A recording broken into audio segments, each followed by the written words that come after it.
धन पढ़िए आगे जी पढ़िए। श्रीभगवानुवाच मय्यासक्तमनः पार्थ योगं युञ्जन्मदाश्रयः असंशयं समग्रं माम् यथा ज्ञास्यसि तच्छृणु।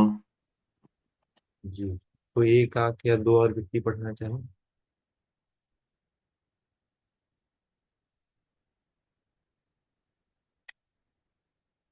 या फिर मैं किसी का मैं नाम लूं? मैं कोशिश करता हूँ भैया। जी। मय्यासक्तमनः पार्थ योगं युञ्ज मदाश्रय असंशयं समग्रं माम यथा ज्ञास्यसि तृक्षणु। जी, बहुत सुंदर। इसे सभी लोगों ने बहुत सुंदर ही पढ़ा। सभी लोगों ने बहुत अच्छा उच्चारण करके पढ़ा, और बहुत अच्छी बात है। लेकिन हम प्रयास करेंगे, जैसा महाराज श्री कई बार सत्संग में कहते हैं, श्लोक पढ़ना तो आवश्यक है। और ये हम अपने लिए कह रहे हैं, किसी और के लिए नहीं। श्लोक पढ़ना आवश्यक है, परंतु उससे अधिक आवश्यक है कि उसको समझें, और उससे भी अधिक आवश्यक है कि उसको उतारें जीवन में। तो आज हम इस श्लोक पर थोड़ी चर्चा करेंगे। तो भगवान की जैसी प्रेरणा होगी वैसी चर्चा करेंगे हम। तो सबसे पहला जो यहाँ पर शब्द है इस श्लोक में, वह है मैया सप्तमनाः। तो यहाँ पर भगवान यदि ध्यान दें, तो पिछले अध्याय के अंत में भगवान ने वर्णित किया कि किस प्रकार जो योगी होते हैं उनमें भी अलग अलग प्रकार के योगी होते हैं। और किस प्रकार यदि कोई अपने योग मार्ग से थोड़ा भ्रष्ट हो जाए, तो फिर भगवान उसको कृपा करके पुनः एक उसकी साधना के लिए एक अनुकूल जगह में उसको पुनर्जन्म देते हैं। और फिर अंत में भगवान यह कहते हैं, जिस पर हम पिछली बार जानकी वल्लभा का जी चर्चा कर रहे थे, कि भगवान को सबसे अधिक प्रिय उनके भक्त हैं। तपस्वियों से भी अधिक प्रिय, ज्ञानियों से भी अधिक प्रिय, और कर्म योगियों से भी अधिक प्रिय। तो फिर भगवान वहां पर रुके नहीं, और फिर अगले अध्याय में पुनः यहाँ पर देखिए, अर्जुन जी के बिना किसी प्रश्न के ही भगवान पुनः आरंभ कर देते हैं अपने भक्तों के बारे में बताना। तो यहाँ पर जो पहला शब्द है वह है मैया सक्तमनाः। यहाँ पर भगवान कह रहे हैं कि मेरे मेरे में जिसका मन आसक्त हो चुका हो। अब यहाँ पर यह बात आती है कि भगवान में मन कैसे आसक्त किया जाए। आज का विषय ही हमने ऐसा सोचा कि मन कहाँ लगे। उसका उत्तर तो यहाँ साफ साफ भगवान दे ही दे रहे हैं, मेरे में आसक्त करो मन को। तो फिर एक तरह से यहाँ पर चर्चा समाप्त ही हो गई। लेकिन तब दूसरा प्रश्न ये आता है किसी भी व्यक्ति के मन में, कि उसको मन को लगाना तो है भगवान में, लेकिन लगाएंगे कैसे? उसके लिए पहले हमको यह तो देखना पड़ेगा कि मन कहाँ पर लगा है अभी।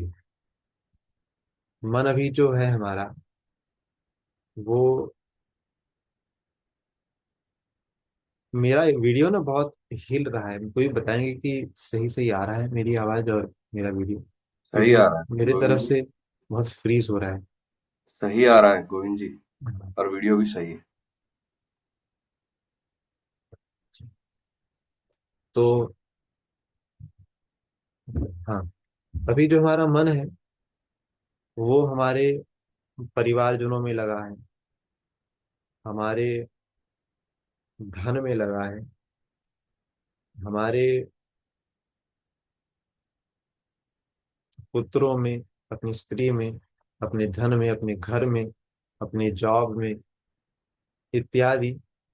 असल में जो धन और परिवार, इन्हीं दोनों के आसपास ही सब कुछ घूमता है हमारे जीवन में। यदि हम सबका विस्तार करके देखेंगे और फिर यदि हम देखेंगे कि कहाँ से सब आ रहा है, तो हमारी आसक्ति घुमा फिराकर इसी के लिए है कि हमको परिवार के लिए धन कमाना है।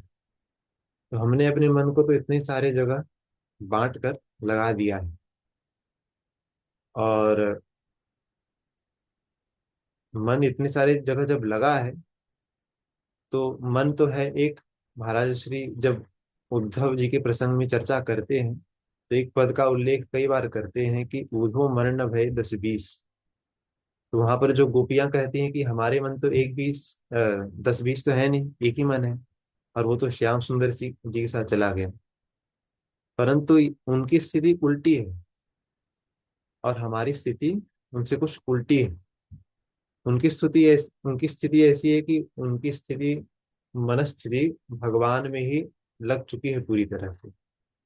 और हमारी मनस्थिति उल्टी है कि हमारा जो मन है वह संसार में लग गया है और उसको भगवान में लगाने के लिए प्रयास करना पड़ता है। और वहां गोपिया कह रही को उनको उल्टा हो रहा है, तो भगवान में ही उनका मन लगा है और उनको सांसारिक कार्यों को करने के लिए उसको जबरी लगाना पड़ता है, भगवान से हटाना पड़ता है।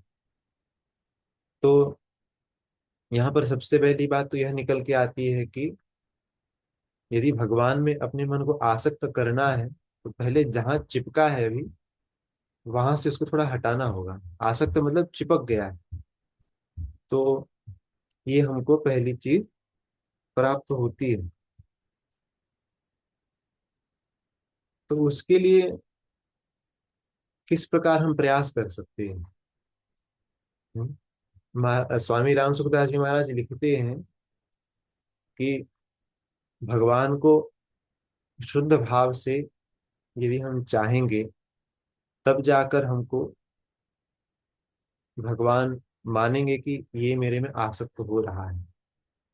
वो उदाहरण ये देते हैं, जो यहाँ कदाचित पूरा दिख भी नहीं रहा होगा, लेकिन उन्होंने यह लिखा है कि यदि कोई बनिया है और उसका कोई नौकर है, और वो बनिया हर दिन नौकर को पैसा देता है, और किसी एक दिन बनिया कोई काम सूझा नहीं नौकर के लिए, तो उसने बस बोल दिया कि तुम बैठ जाओ और यदि कुछ जरूरत होगी तो हम तुम्हें कहेंगे।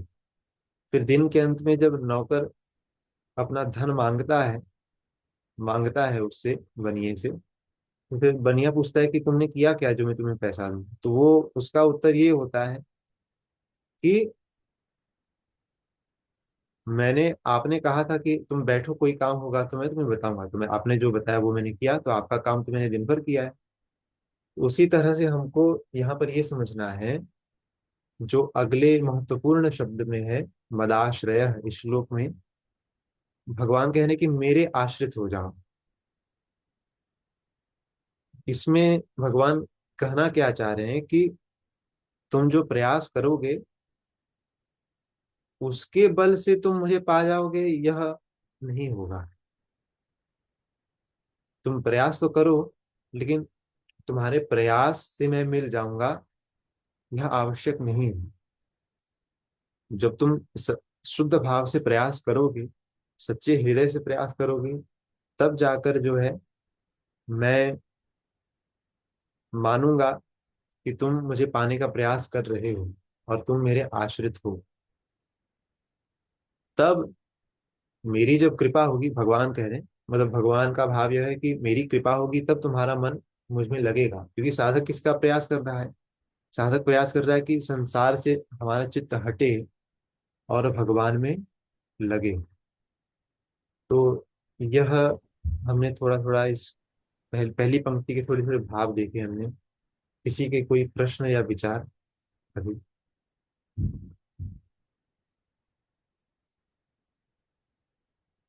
क्योंकि ये गोष्ठी है, तो कई बार क्या होता है कि किसी का कोई विचार आता है, तो उसके आधार पर और नए नए और सुंदर सुंदर विचार निकल के आते हैं। यदि कोई प्रश्न या विचार हो तो कहिए, नहीं तो फिर हम। जी। जी माता जी, कहिए। अ, राम राम। मुझे ये जानना है कि जानकी वल्लभ भैया भी पहले बहुत बार बता चुके, लेकिन आपसे भी पूछती हूँ, आपके भी विचार जानने को मिलेंगे कि मन बड़ा चंचल होता है। और उसको सब जगह से हटा के भगवान में लगाने जब बैठते हैं तो बहुत ही नचाता है। और जब संसार में होता है तो भगवान के पास जाने की कोशिश करता है। तो ये बड़ी दुविधाजनक स्थिति रहती है। जब कुछ काम करते हैं कुछ करते हैं तो भगवान याद आते हैं, और जब भगवान में बैठे हैं तो काम याद आते हैं। हम्म, असल में कल ही इसकी थोड़ी चर्चा हो रही थी सत्संग में, महाराज जी ने की थी कि दृढ़ता जो है हमारी, हमारे लक्ष्य को लेकर, वह असल में नगण्य है, नहीं है। क्या हम अपने लक्ष्य को लेकर पक्के हैं वास्तव में? यदि हम अपने मन का आकलन करेंगे, हम तो जब ये कर रहे हैं तो हम अपनी बात कर रहे हैं। और क्या हमारा लक्ष्य ये है कि हमको भगवान को पाना है? कभी कभी होता क्या है कि संसार का कोई चपेटा आ जाता है तो कुछ समय तक हमारा लक्ष्य बड़ा स्पष्ट हो जाता है। उस समय पर हमको रहता है कि हाँ, इस संसार में कुछ रखा है नहीं और हमको भगवान को पाना है। ये कुछ समय के लिए आवेश आता है। ऐसा अगर यदि आपको अनुभव हुआ हो तो आपको ये भी अनुभव हुआ हो कि उस समय पर, साधना इत्यादि के समय पर, मन बहुत लगता है।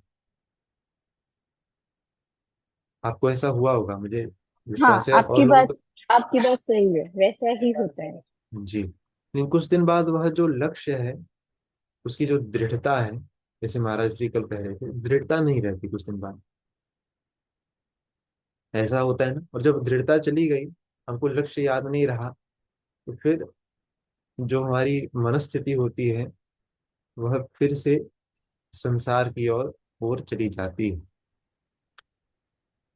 तो हमको जो ऐसा लग रहा है कि यदि एक जलन जैसी उत्पन्न हो जाए कि हमको भगवान को पाना ही है,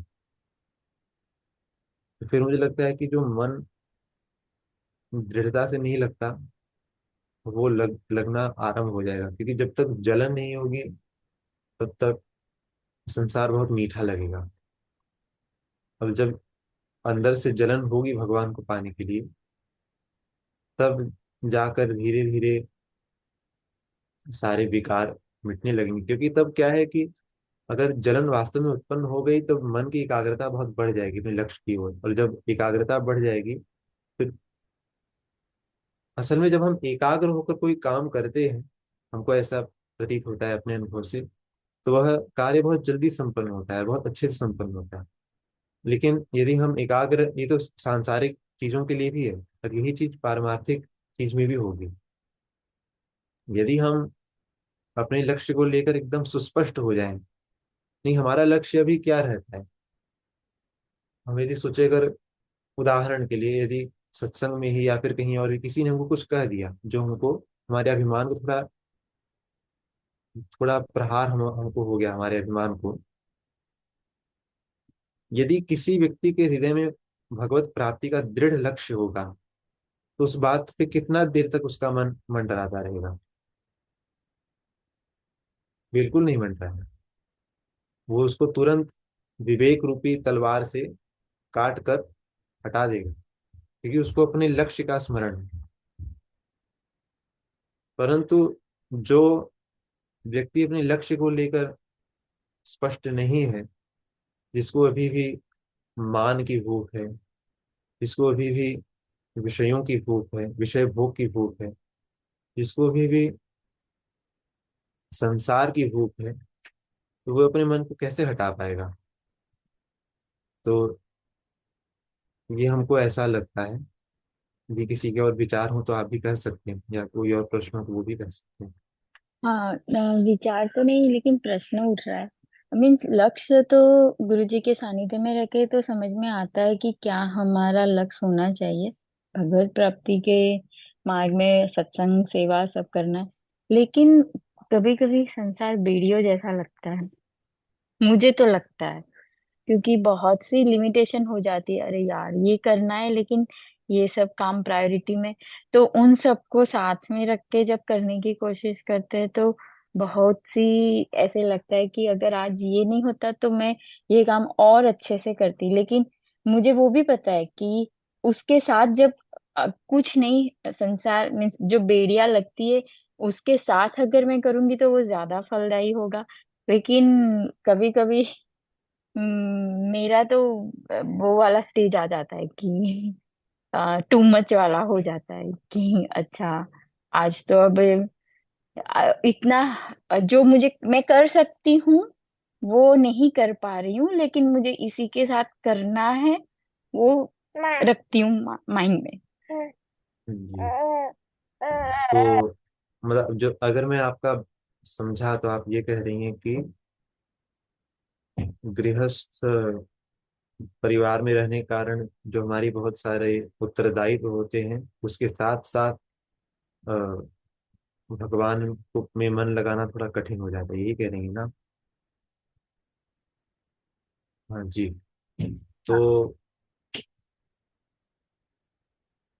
हाँ। ऐसा है कि यदि हम विचार करें तो जो हम हमारे गृहस्थ में उत्तरदायित्व हैं, क्या ये भगवान के भजन से अलग हैं या नहीं?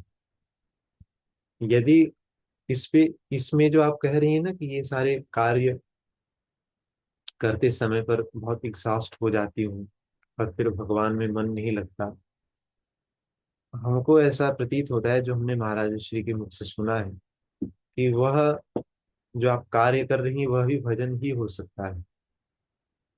और यदि आप उनको इस भाव से करें कि इन कार्यों को करने से मेरा भजन बढ़ेगा, क्योंकि आप यदि आप विहित कर्म, जैसे चौथे अध्याय में जानकी वल्लभ दास जी ने चर्चा की होगी 3 प्रकार कर्मों की, उसमें जो आता है कि जो कर्म करना चाहिए वो शास्त्र विहित कर्म है। जो कर्म अकर्म और विकर्म की चर्चा हुई थी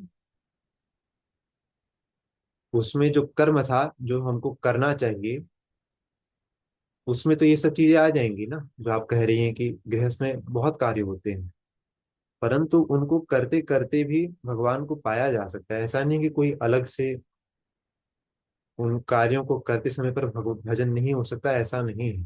पर उन कार्यों को आप बिना कुछ चाहे करेंगी और उनके फल को भगवान को समर्पित कर दें। भगवान को फल समर्पित करना अर्थात ये कहना भगवान को कि मैंने तो अपना पूरा प्रयास किया, अब इसका जो फल है चाहे अच्छा हो चाहे बुरा हो वो आपके हाथ में है। ये भी बहुत कठिन एक स्थिति है अपने अंदर ले आने के लिए, परंतु इसी को यदि साधना हम मानकर करें, जो मंत्र जप इत्यादि के साथ साथ यदि इसको गृहस्थ धर्म में हम हैं, यदि इसको हम ऐसा विचार करके यदि हम अपने गृहस्थ कार्यों को करें तो वह भगवत भजन से अलग नहीं है, वो भजन भजन ही है।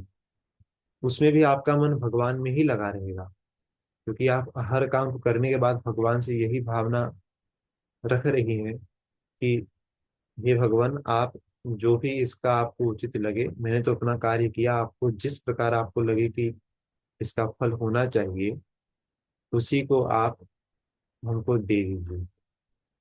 तो हमको ऐसा थोड़ा लगता है। ये उत्तर ठीक था? हाँ भैया, आप सही से समझा। धन्यवाद। शायद पिंकी जी का हाथ उठा है। हाँ राम राम गोपाल भैया। मेरा क्वेश्चन वो लास्ट अभी गोष्ठी चल रही थी ना तब था, लेकिन आई थिंक so जिगर भाई को टाइम नहीं था तो वो हो गया। तो उसमें वो था कि नेचर में जो है ना वो हमें हस्तक्षेप नहीं करना चाहिए। तो मेरा क्वेश्चन यही है कि जो घर में वो छोटा सा क्वेश्चन है बट जो जाले होते हैं, बाद में घर में प्लांट्स होते हैं तो छोटे छोटे वो मच्छी भी आती है। तो वी ट्राई टू लाइक कुछ भी करके उसको निकालते हैं। हम्म, और अपनी हेल्थ को रखने के लिए हम चलने के लिए भी जाते हैं, like hmm, we keep the goal of 10,000 steps. तो वो करने के लिए हम चलते टाइम पे कितने भी लाइक जीव जंतु को वो अपने पैरों के नीचे कुचलते होंगे।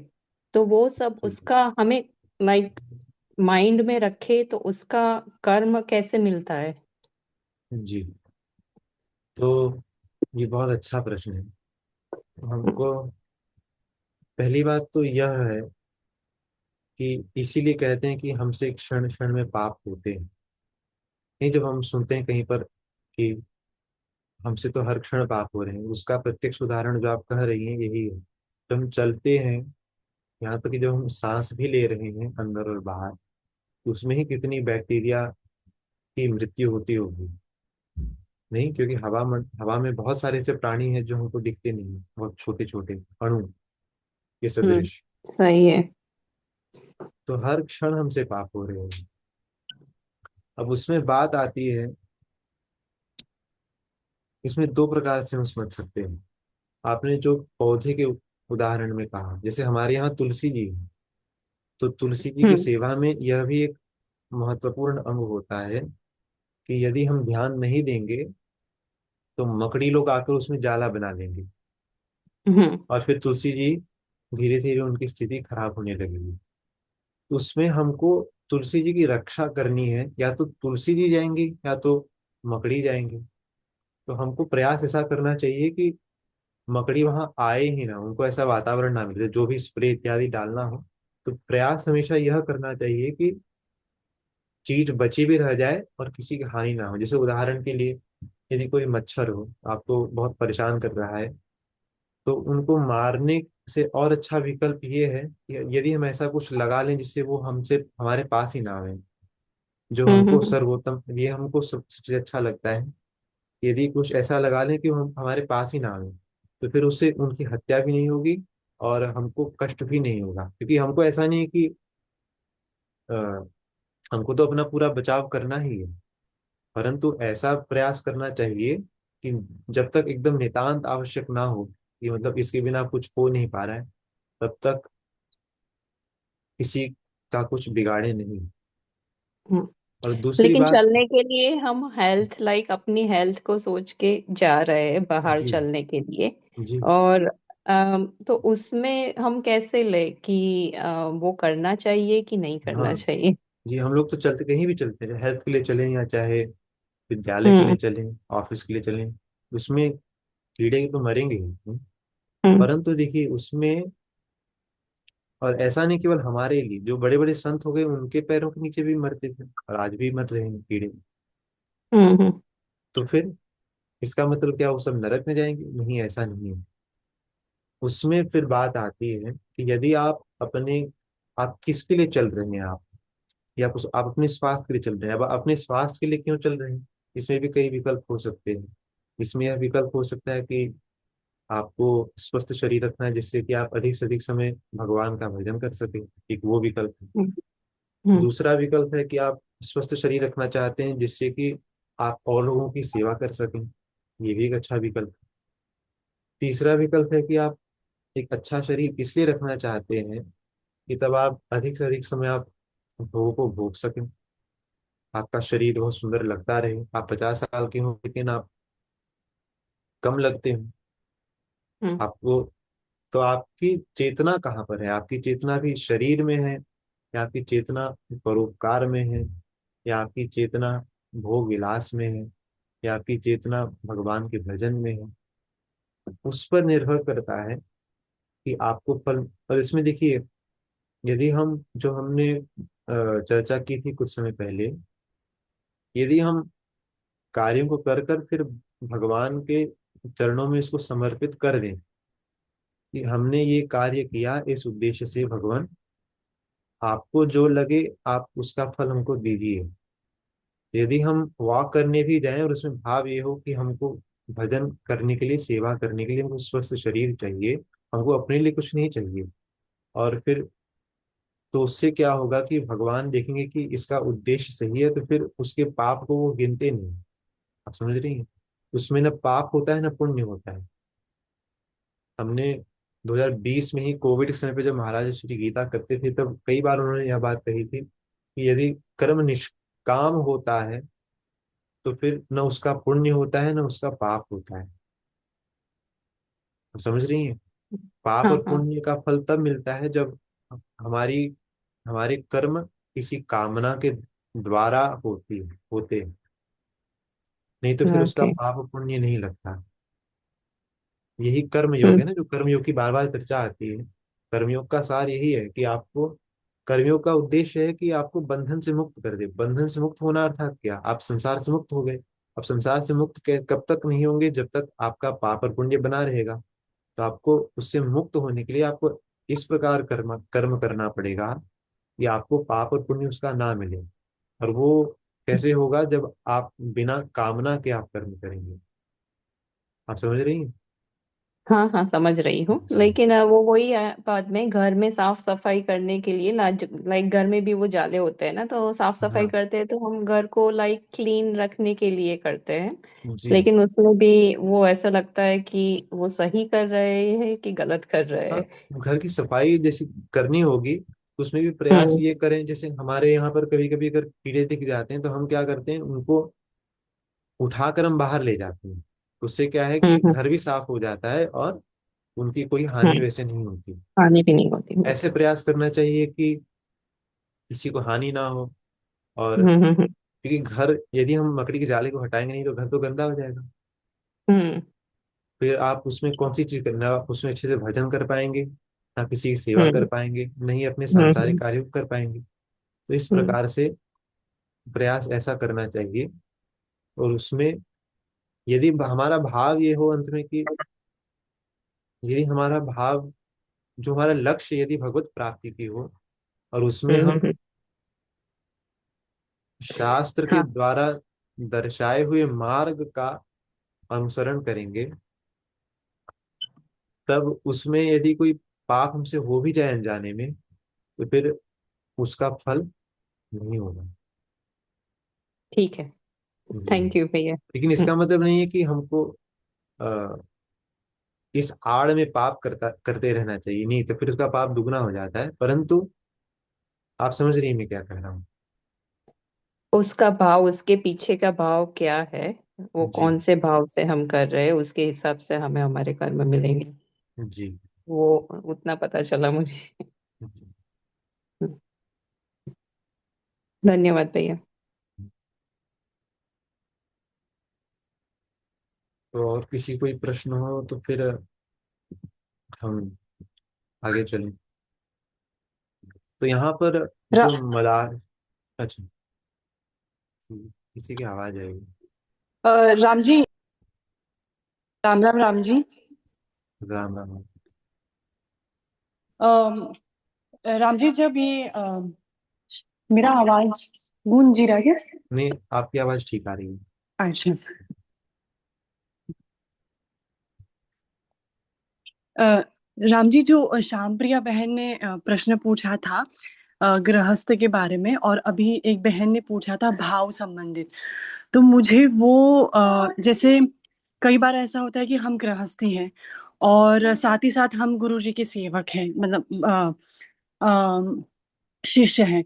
तो कई बार ऐसे मन में भाव आता है राम जी, कि भगवान जी के लिए नहीं, अपने घर के परिवार, जैसे कुछ बनाना हो या कुछ भी करना हो, तो वो जैसे कर्तव्य की बात आई ना, तो उनके प्रति भाव आता है। तो वो क्या है, जैसे भगवान जी के प्रति बाद में आता है कि मुझे कुछ बनाना है, तो जो जैसे वेदिका को बहुत अच्छा लगता है, तो मेरा अभी भी वो, कि वेदिका को अच्छा लगता है तो मैं वो बनाऊंगी, तो वो भाव क्यों नहीं आता कि मुझे मेरे मुकुंद लाल के लिए बनाना है? तो फिर साथ ही साथ आपने अभी ये कहा कि घर के सदस्य भी, मतलब उनके साथ भी हमें भजन करना है, तो ये इस बात को मैं कैसे समझूं राम जी? अ, ऐसा है कि राम अभी जी, हम, मुझे आवाज नहीं आ रही है आपकी। अभी आ रही है? मुझे ऐसा लगता है कि मेरे ही मोबाइल में कुछ समस्या और है। किसी को आ रही है? मैं एक बार, मुझे आ रही आवाज आ रही है मुझे। आ रही है, हमें भी आ रही है। Okay. अब आ रही। थोड़ा आई नहीं अब आएगी। राम जी। आ रही है आवाज? हाँ हाँ हाँ। हाँ। तो मैं, तो आपका प्रश्न था कि भगवान के प्रति ऐसे भाव क्यों नहीं आते, अपने परिवारजनों के लिए आते हैं। तो सबसे पहली बात, हमको ऐसा लगता है कि परिवारजनों में भगवान के दर्शन यदि होने लगे तो वही एक बहुत बड़ी उपलब्धि है कि भगवान ही हमारे परिवार में, हमारे पति, हमारे पुत्र, हमारी पुत्री हैं, हमारे माता, हमारे पिता इत्यादि हैं। क्योंकि यदि केवल पुत्र और पुत्री भाव से ही यदि हमको राग होगा, तो फिर यदि राग होगा तो उसके साथ द्वेष भी आता है। तो जहाँ किन्हीं लोगों के प्रति हमारे मन में राग होगा, वहीं दूसरे लोगों के प्रति किसी कारण से आपके मन में हो सकता है उतनी अच्छी भावना भविष्य में ना हो। आप समझ रही हैं? जी राम जी। तो जब हमारे हृदय में इस प्रकार के भाव आएंगे कि हमारी पुत्री हैं, मतलब भगवान ही इस रूप में हमारे लिए हैं, हमको सेवा करना है, तो फिर जो आप कह रही हैं कि भगवान के लिए वैसी भावना नहीं आती, वो स्वतः आएगी। और फिर तब सभी के लिए आएगी वैसी भावना, केवल किन्हीं लोगों के लिए नहीं आएगी। क्योंकि यदि हम सोचें तो वास्तव में जो गोस्वामी जी कहते हैं कि सिय राम मैं सब जग जानी, तो उनको सभी में भगवान ही दिख रहे हैं। तो उनको किसी से न उस व्यक्ति के कारण राग है, न किसी से उस व्यक्ति के कारण द्वेष है। क्योंकि अंततोगत अगर हम देखें तो ये जो हमको किसी के प्रति बहुत ममता उमड़ती है, या फिर किसी के प्रति कोई बुरी भावना आती है, वो अंततोगत उसके शरीर के प्रति आ रही है। हम उसमें भगवान को देखकर, जीवात्मा को देखकर हम उसके प्रति वैसा भाव नहीं करते। यदि हम उसमें ऐसी भावना रखें कि ये भगवान ही मेरे लिए हैं, भगवान के अंश हैं, उनकी मुझे सेवा करनी है, तब वह भाव जो है भगवान के प्रति और सरलता से लगेगा, ऐसा मुझे लगता है। ये उत्तर ठीक था और उसमें प्रश्न है? तो जैसे राम जी 2 मिनट बेटा, अभी मुझे प्रश्न पूछने नहीं आ रहा है, पर मैं विचार करके आपको फिर ये प्रश्न पूछूंगी। मुझे सही शब्दों में उसका कहने नहीं आ रहा है, पर मैं आपसे पूछूंगी ये प्रश्न। मामा जी से थोड़ी सहायता लेके मैं आपसे ये प्रश्न फिर पूछूंगी। नहीं, अगर आप बताइए, मैं हो सकता है प्रश्न सही समझा नहीं हूं, तो आप बताइए, मैं फिर से प्रयास करता हूँ। जैसे राम जी, घर के सदस्यों की भी बात आती है, और बाहर के जैसे हमारे कुछ पारिवारिक जन ऐसे होते हैं कि वो भगवत इसमें नहीं है, पर फिर भी उनके प्रति भी वही भाव गुरु जी की कृपा से, उनके जो भी मार्गदर्शन से हम रखते हैं। तो ये जो आप कह रहे थे कि गोस्वामी जी कहते हैं, तो वो कि सब में भगवान का भाव तो कैसे आएगा राम जी? प्रयास से आएगा, या हमारी कुछ कमतरता हो रही है, या किससे कैसे आएगा? कैसे वो तुलना, वो भेद क्यों हो रहा है राम जी? वो तब तक होगा, वो असल में उसका एक ही उत्तर है, जैसे महाराज श्री कल कह ही रहे थे कि भजन करने से, भजन नाम जप करने से ही होगा, उसका कोई दूसरा विकल्प हमको सूझता नहीं। क्योंकि नाम क्या करता है कि आपके देह भाव को मिटाता है। तो जब आपका देह भाव मिटेगा, तब आप सब में देही भाव को देख पाएंगे, मतलब आप सब में जो आत्मा है उसको आप देख पाएंगे। और तब आप उस दृष्टि से आप सबके लिए आपको वही भाव आएगा। क्योंकि भजन के बिना नहीं होता। नहीं, कागुशुंडी जी कहते हैं कि बिनु हरि भजन न जाहि कलेश। सबके अनुभव रामचरितमानस में जिन जिन ने अपने अनुभव कहा है, उसमें उन्होंने भजन की ही बात की है कि सत हरि भजन जगत सब सपना, उमा कहूँ मैं अनुभव अपना। शिव जी भी कहते हैं कि भजन से ही होगा, और उसके अलावा कोई दूसरा उपाय हमको नहीं प्रतीत होता है। तो जैसा कि महाराज श्री ने कई बार कहा है कि नाम, सेवा और सत्संग, ये जो तीन तरफ से चलने वाला भजन है हमारा, तीनों जब परिपुष्ट होंगे तब हुआ। कई बार क्या होता है कि हम क्रिया करते रहते हैं, परंतु जो लक्ष्य होता है हमारा उतना दृढ़ नहीं होता जितना कि होना चाहिए। अथवा फिर कहीं ना कहीं हमारी चूक होती रहती, किसी न किसी के प्रति अपराध होता होगा, अथवा किसी न किसी तरह से हमारे भजन में कोई लापरवाही होगी, अथवा कोई ऐसी ढिलाई होगी जिसके कारण वो दृढ़ नहीं हो पाता। और और फिर से वही बात जो पहले आई थी कि यदि लक्ष्य दृढ़ होगा तब जाकर चीजें बड़ी ही अच्छे रूप से अ, भजन आगे बढ़ने लगता है, क्योंकि भजन में दृढ़ता की बड़ी आवश्यकता है। अगर लक्ष्य की दृढ़ता मन में बैठ गई तो फिर जो हम सोचते हैं ना कि ये हम इस बुरी आदत से नहीं निकल पा रहे हैं अथवा इस बुरी आदत से नहीं निकल पा रहे हैं, वो बहुत जल्दी निकलने लगता है। तब तक जब तक हमारे मन में वो लक्ष्य दृढ़ रहता है। उस दृढ़ता में अगर ढिलाई आ गई तो फिर चीजें वैसी हो जाती हैं जैसे पहले थी। ये हम अपने व्यक्तिगत अनुभव से ही कह रहे हैं। तो हमको ऐसा प्रतीत होता है कि मतलब कोई शॉर्टकट विधि हमको तो नहीं पता है भजन के अलावा। ये नहीं राम जी, वो ही सही है। तो हाँ, धन्यवाद।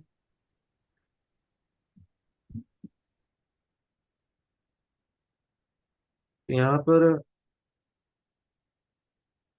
भगवान ये कह रहे हैं कि मदाश्रय, असल में जो हम कह रहे थे दृढ़ता की बात, तो उसमें दृढ़ता कई बार हो सकता है साधक में भगवत कृपा से आ भी जाए, लेकिन यह भाव जल्दी नहीं जाता कि मैं भगवान को प्राप्त कर रहा हूं। आप समझ रहे हैं? उसमें तभी भी आश्रय अपना ही रहता है। उसमें बात मन में ऐसी रहती है कि मैं साधना करूंगा और इस साधना के फल स्वरूप मुझे भगवान प्राप्त होंगे। जब तक यह भावना रहेगी तब तक भी भगवत प्राप्ति काफी दूर है। क्योंकि एक बार मान लीजिए कोई साधक है, उसको मन में बहुत जलन उत्पन्न हो गई कि हमको भगवान को प्राप्त करना है, और फिर बहुत ही गंभीरता पूर्वक वो भजन में डट गया, उसकी दिनचर्या बहुत सुधर गई, और जो भी कार्य करता है उसमें भगवत भाव ही रखकर वो करता है। फिर भी बहुत ही सूक्ष्म एक जो अहंकार होता है कि मैं साधना कर रहा हूँ, ये जल्दी मिटता नहीं। और ये हम और आप की बात नहीं है, बड़े बड़े ज्ञानियों की ऋषियों की भी जल्दी नहीं जाती। इसी को कहते हैं सूक्ष्म अहंकार। तो जब तक ये सूक्ष्म अहंकार नहीं मिटता, ये अपने साधना का जो बल है वो जब तक नहीं मिटता, तब तक भगवान का आश्रय नहीं होता। क्योंकि जैसे मन एक ही जगह चिपक सकता है, वैसे आश्रय भी एक ही जगह टिक सकता है। आश्रय दो जगह, हम दो नावों में पैर रखकर कहीं पहुंच नहीं सकते, हमारी उसके पहले दुर्गति ही हो जाएगी। तो हमारे जो पैर हैं एक ही नाव में रहेंगे एक समय पर। यदि हमारा आश्रय हमारा परिवार आदि है तो हमारा भजन आरंभ भी नहीं हो सकता। यदि हमारा आश्रय अपनी साधना का है तो साधना तो चलती रहेगी, परंतु जो अंतिम अंतिम बाधक होता है भगवत प्राप्ति में, वो है अपने अहंकार का गलित हो जाना, उसका मिट जाना। वो नहीं होगा। और जब भगवान कह रहे हैं कि मेरे आश्रित हो जाओ, मदाश्रय, तो जब जब मेरे आश्रित हो जाओगे तब जाकर तुम ज्ञान को प्राप्त करोगे। यथा ज्ञास्यसि ज्ञास्यसि तच्छृणु। भगवान कह रहे हैं कि जब मेरे आश्रित हो जाओगे, मेरे में मन लग जाएगा, फिर तुम्हें जैसे ज्ञान प्राप्त होगा वो मैं तुम्हें आगे बताऊंगा। इसका मतलब क्या निकलता है कि ज्ञानी भी ज्ञान तब तक प्राप्त नहीं कर पाता जब तक उसका अहंकार गलित नहीं हो जाता।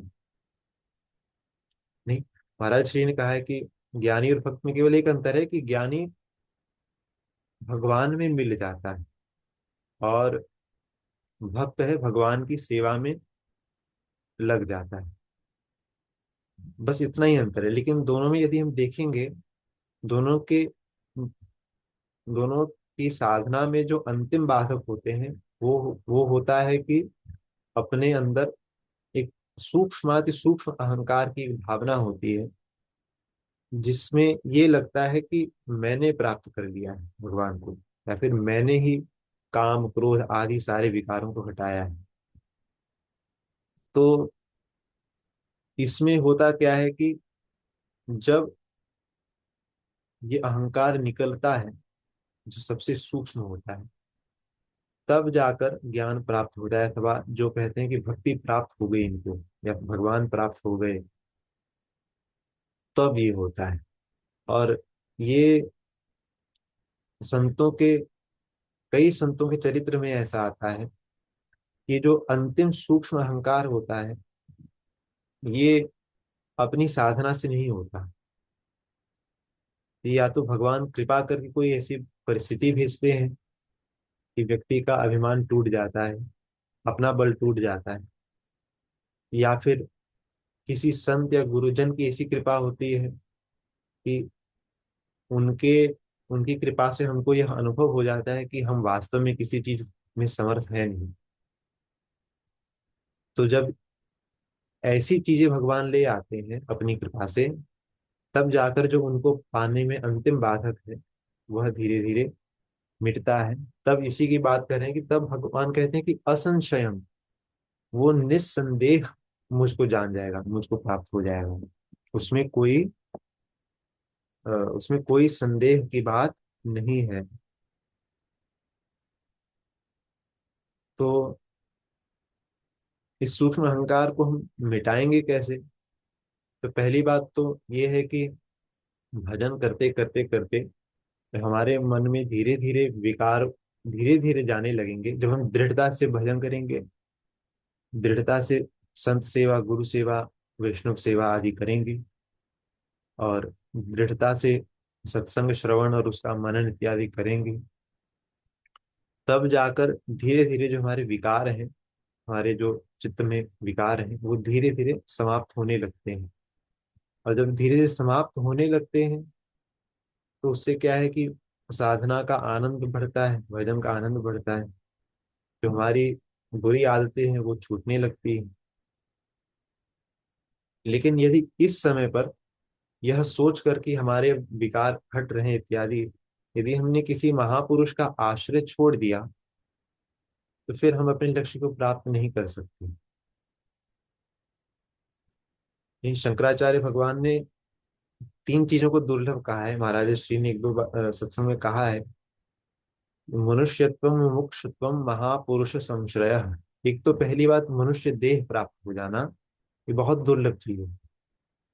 उसके बाद ये जो हम जलन की बात कर रहे थे, मुमुक्षुत्व, मोक्ष पाने की जो प्रबल इच्छा है, ये और भी बहुत दुर्लभ है। नहीं, क्योंकि यदि हम ध्यान से देखें, भगवान इसकी आगे चर्चा भी करेंगे कि, और रामचरितमानस में इसका बड़ा विस्तार है, एक दोहे में पूरा है कि हजारों मनुष्य में कोई एक व्यक्ति होता है जिसको धर्म के मार्ग में रुचि होती है, जो उसमें चलने का प्रयास करता है। लेकिन उन धर्म पे चलने वाले हजारों करोड़ों में से कोई एक व्यक्ति होता है जो विषय विमुख विराग रत हुई, जिसके अंदर वो जलन ऐसी उत्पन्न होती है कि फिर उसको संसार के विषय नहीं अच्छे लगते, तब उसके मन में वैराग्य का उद्दीपन होने लगता है। तो वैसे पुरुष का तब भजन वास्तव में आरंभ होता है। वैसे व्यक्ति का जो भाव होता है लक्ष्य के लिए, भगवत प्राप्ति के लक्ष्य के लिए, वो दृढ़ होता है। तो ये बहुत दुर्लभ चीज है, मुमुक्षुत्व होना। और मुमुक्षुत्व में, इसमें भी जो आपके अंदर प्रबल इच्छा जग गई और आपको किसी महापुरुष का आश्रय प्राप्त हुआ, ये तीसरी चीज है, सबसे दुर्लभ चीज है। तो यदि तीनों ही एक साथ मिल गए, तब जाकर अंत में भजन ऐसे बढ़ता है कि फिर अंत में उस सूक्ष्म अहंकार को गलित करने में भी बाधा नहीं आती। क्योंकि अगर आपको तीसरी चीज मिल गई है, महापुरुष संश्रय, तो वो महापुरुष के संश्रय से आपका अभिमान भी गलित हो जाएगा। क्योंकि मुमुक्षुत्व होगा तो आपका भजन बहुत अच्छे से होगा। आप अपना लक्ष्य बहुत दृढ़ करके आप भजन करेंगे, आप भजन नाम का आश्रय लेंगे, आप सत्संग का आश्रय लेंगे, आप सेवा का आश्रय लेंगे। परंतु यदि किसी के अधीन रहकर आप ये सब नहीं करेंगे, तो फिर आपका जो अंतिम बाधक है, जो सूक्ष्म अहंकार, वो नहीं जाएगा। और जब तक वो नहीं जाएगा तब तक भगवत प्राप्ति बहुत दूर है। यहाँ पर किसी कोई प्रश्न या विचार?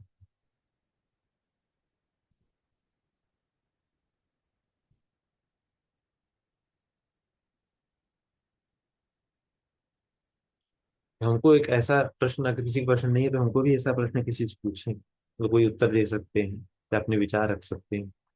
कि कई बार ऐसा प्रतीत होता है देखने में कि महापुरुष से संशय मिल चुका है लेकिन मुमुक्षुत्व नहीं जागृत हुआ है, तो यह क्रम उल्टा कैसे है? आप समझ रहे हैं? यदि किसी महापुरुष के संपर्क में या उनके आश्रय में आ गए लेकिन मुमुक्षुत्व नहीं जगा है, तो फिर क्या, उसको कैसे समझाया जाए? हाँ काका जी, आप कहिए। राम राम गोविंद। मुझे इसमें ऐसा लग रहा है कि उनके प्रति श्रद्धा और हमारे पूर्व संस्कार जो इसमें बाधा डालते हैं कि जिससे हम अभी तक उसका, जैसे आपने कहा, मूर्खत्व नहीं कर पा रहे हैं। तो ये दो चीज मुझे लगती है कि हमारे पूर्व संस्कार और उनके प्रति दृढ़ता और श्रद्धा, संपूर्ण श्रद्धा और शरणागति। जी, बहुत अच्छा। और किन्हीं कोई विचार? पूरे प्रकार से आज्ञा पालन। जैसे हम कई बार ऐसे होते हैं कि जिनके आश्रित होते हैं उनकी आधी बात सुनते हैं, पूरी बात सुनना। हाँ जी, किसी राम जी, का राम राम। पूछ रहे हैं? राम जी, मुझे भी दृढ़ता बहुत महत्वपूर्ण लगती है। बहुत सारी वस्तुओं को हम सुनते हैं गुरु जी के माध्यम से, और भी चिंतन मनन होता है बहुत सारी वस्तुओं का, लेकिन उसके प्रति, उस विचार पर चलने की दृढ़ता ही सब कुछ तय करती है। जी जी, हमको ऐसा लगता है कि आप सबने बहुत अच्छा विचार किया, और इसी के ऊपर से हमको भी एक और ऐसा विचार आया कि यदि मान लीजिए महापुरुष का, उनका संग मिल गया है, उनका, उनके साथ हमारा किसी प्रकार संपर्क हो गया है, लेकिन यदि मुमुक्षुत्व नहीं होगा, यदि तीव्र इच्छा नहीं होगी मुक्त होने की, तो उनका हम संश्रय नहीं लेंगे, उनका आश्रय हम वास्तव में नहीं लेंगे। हो सकता है उनका आश्रय लेना क्या है? उनका आश्रय लेना, उनके अधीन रहना है, उनके वचनों के अधीन रहना है, यही आश्रय है। यदि मुमुक्षुत्व होगा तो फिर उनके वचनों की अधीनता को पूर्णतया हम स्वीकार करेंगे। और नहीं तो फिर यदि मुमुक्षुत्व नहीं होगा तो हो सकता है उनका संपर्क भी हो जाए, ऐसा दिखे कि हम उनके अधीन हैं, हो सकता है उनसे दीक्षा भी प्राप्त कर ली हो, लेकिन यदि तीव्र इच्छा नहीं होगी संसार चक्र से निकलने की, तो हमारा अभिमान ही हमको रोकेगा कि हाँ इसमें ये हो सकता है, इसमें वो हो सकता है, ऐसा उन्होंने बताया है, लेकिन ऐसा भी हमको ठीक लगता है, इत्यादि कई जो प्रकार के विचार आते हैं। तो इसका, इस प्रकार से हमको लगता है कि समाधान हो सकता है कि यदि हमें तीव्र दृढ़ता हो अपने लक्ष्य को लेकर, तो फिर हम जिन महापुरुष से संपर्क करेंगे उनका हम संशय अच्छे से ग्रहण कर पाएंगे, क्योंकि जब हमारा लक्ष्य दृढ़ होगा तो हमको यह भी ज्ञात होगा कि लक्ष्य की प्राप्ति के लिए गुरु बिनु भवनिधि तरई न कोई, हमको महापुरुष की आवश्यकता है ही, फिर हम उनके अधीन रहेंगे ही। फिर जो संशय की बात आती है वो होगी, नहीं तो फिर संशय नहीं होगा, उनका संग हो सकता है, उनके साथ हम प्रश्नोत्तरी कर सकते हैं, परंतु उनका जो संशय, जिस चीज की बात भगवत्पाद शंकराचार्य कर रहे हैं, वह नहीं होगा। ये ऐसा है। तो और किसी कोई प्रश्न है?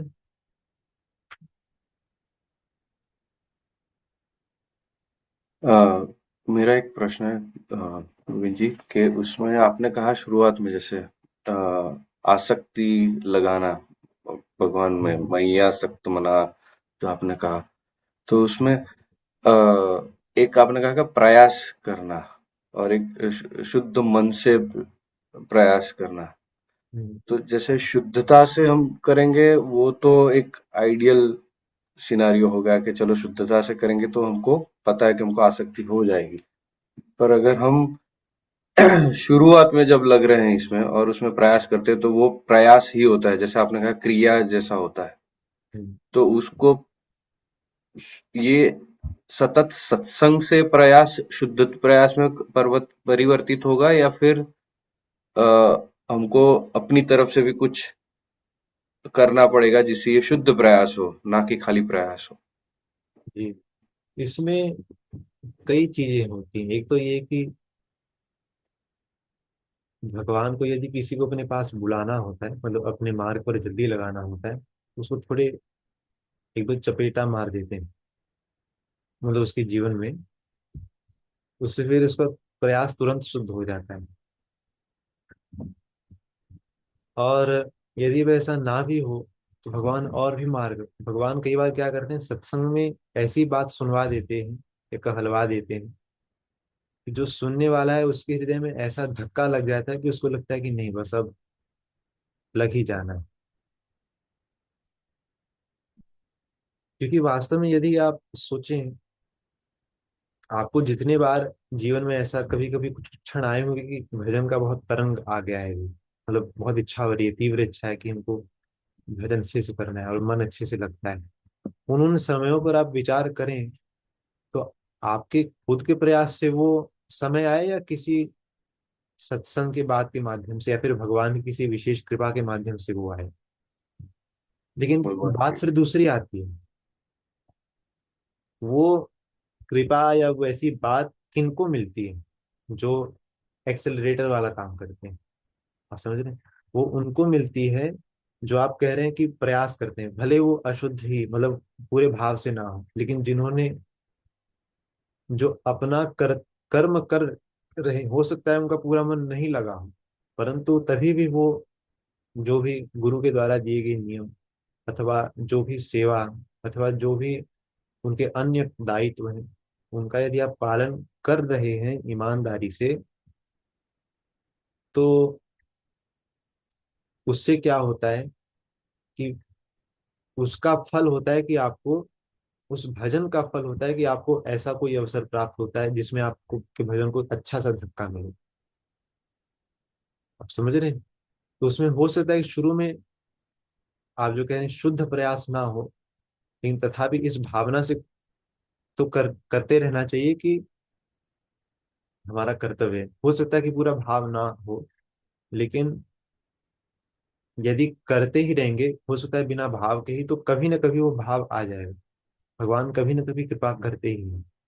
भगवान सबको अवसर देते हैं कि उसका मन मेरे में लग जाए, और उस अवसर का यदि हम निरादर कर देंगे तो फिर तब बात नहीं बनेगी।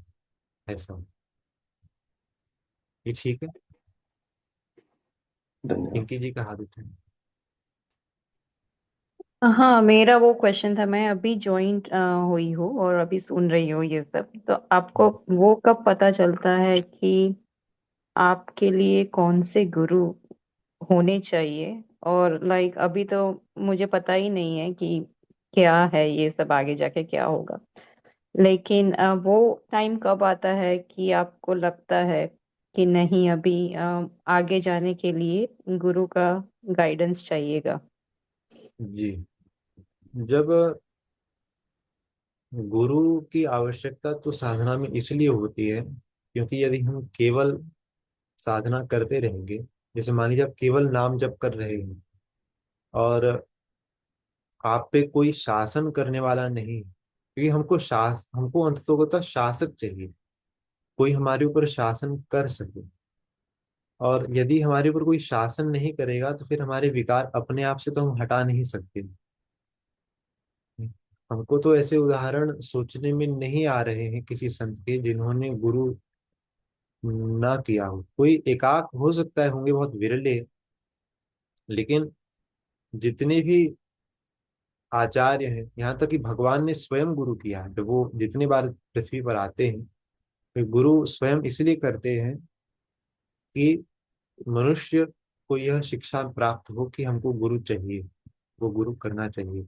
अब गुरु कैसा हो और हमको कब गुरु करना चाहिए, हमारा लक्ष्य जब दृढ़ हो जाए कि हमको भगवान को प्राप्त करना है, तो जैसे ही यह लक्ष्य दृढ़ हो जाएगा और हम भगवान से प्रार्थना करेंगे कोई हमको कोई गुरु, योग्य गुरु से जो आप तक मिला दे हमको, उनका दर्शन करा दीजिए। तो भगवान वैसा संयोग बना ही देते हैं कि आपको कोई ना कोई मिल जाए। और यदि आपकी भगवत प्राप्ति की इच्छा होती है तो भगवान गुरु से आपको मिला देते हैं, या तो आप गुरु के पास चले जाते हैं या तो गुरु स्वयं अपने आप चले आते हैं। भगवान दोनों प्रकार से मिलाते हैं। और आपका जो प्रश्न था कि कब हम ये पता करें कि हमको गुरु चाहिए, उसका हम्म। उत्तर ये है कि यदि आपका लक्ष्य भगवत प्राप्ति है तो आपको गुरु की आवश्यकता है। ये संक्षेप में ऐसा हमको प्रतीत हाँ, ठीक है, धन्यवाद गोपाल जी। होता है।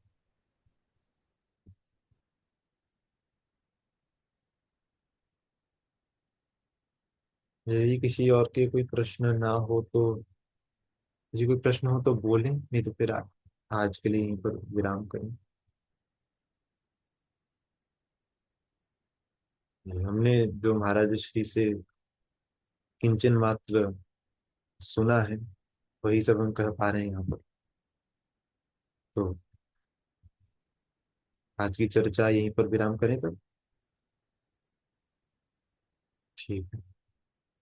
राम राम से भी राम राम। धन्यवाद, धन्यवाद, राम राम। धन्यवाद गोविंद जी, राम राम। राम राम। राम राम।